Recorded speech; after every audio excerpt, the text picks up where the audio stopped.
OP Chaudhary नाम तो आपने सुना ही होगा। हाँ भाई, वहीं जो रायपुर और दंतेवाड़ा जिले के कलेक्टर थे। कलेक्टरी छोड़ राजनीति में आए, लेकिन पहला ही चुनाव वो हार गए।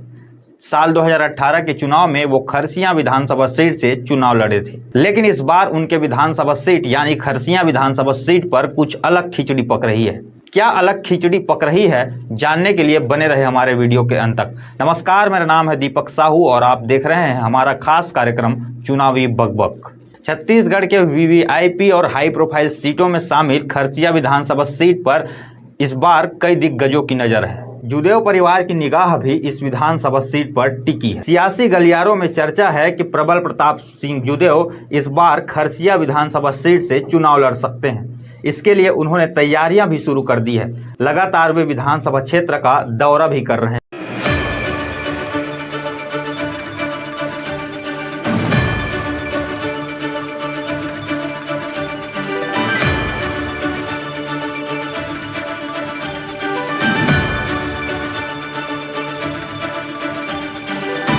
इन सब के बीच ये बात तो तय है कि इस विधानसभा सीट को जीतने के लिए भारतीय जनता पार्टी अपनी पूरी ताकत लगा रही है।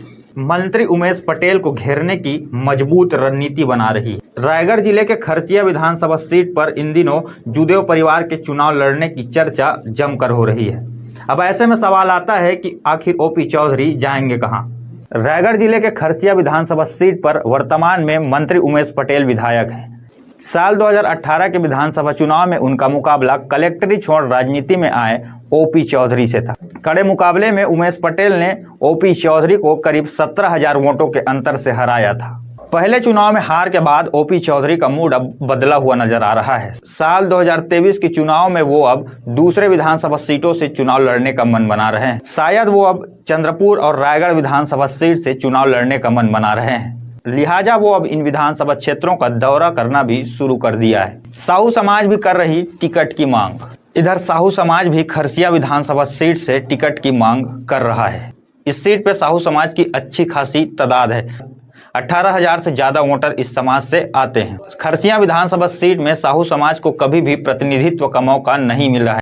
इस बार साहू समाज भी टिकट की मांग कर रहा है। इस सीट पर आज तक नहीं खिला कमल।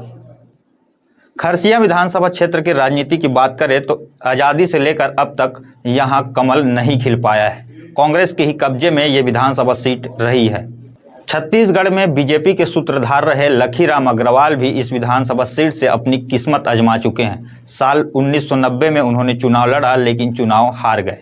इसी सीट से भाजपा की राजनीति संचालित हुआ करती थी, लेकिन आज तक इस विधानसभा सीट पर कमल नहीं खिला सकी है। ऐसे में भारतीय जनता पार्टी की नज़र कांग्रेस के इस मजबूत किले को ढाने में है।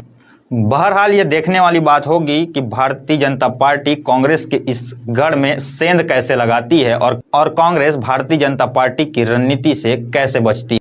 अगर आपको हमारा ये वीडियो अच्छा लगा हो तो इस वीडियो को लाइक करें, शेयर करें और हमारे चैनल को जरूर सब्सक्राइब करें। आज के लिए इस वीडियो में बस इतना ही। अगले वीडियो में फिर आपसे मुलाकात होगी एक नए विधानसभा क्षेत्र के साथ। तब तक के लिए नमस्कार।